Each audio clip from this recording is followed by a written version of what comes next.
All of my work is made from leftover materials from local metal shops, and I like to work with whatever I have on hand. I don't envision a piece and then go out and try to get the materials for that piece.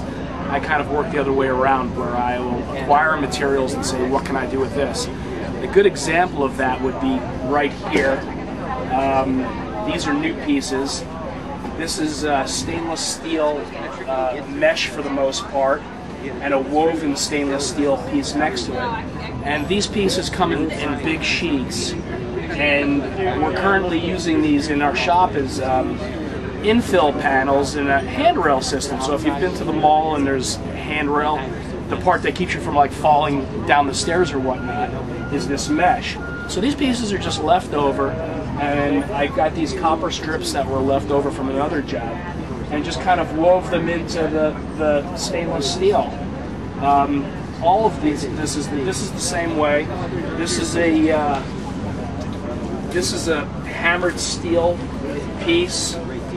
There was about 10 of these sheets that were used for a job, and some of this was left over, and I just kind of tore it up with a plasma machine.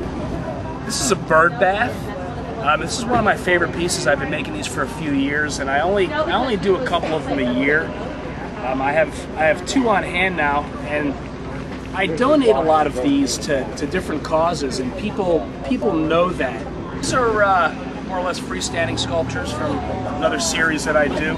They're kind of cool because they rotate on the base. The bases are made out of steel or aluminum, and they're hollow because I ship these worldwide and I have to keep them light.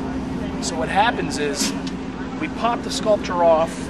This is relatively light, but you can fill it up with sand, playground sand or something like that. $5 worth of playground sand, and this base weighs 200 pounds now. And you can pop that back in there.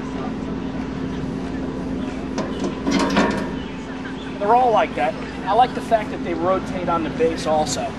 I'm somewhat detail oriented, and for me, I might have that on the base like it's sitting right now, and then a couple months later just turn it just to give it a little bit of a different look as the way that it brings itself off of the base.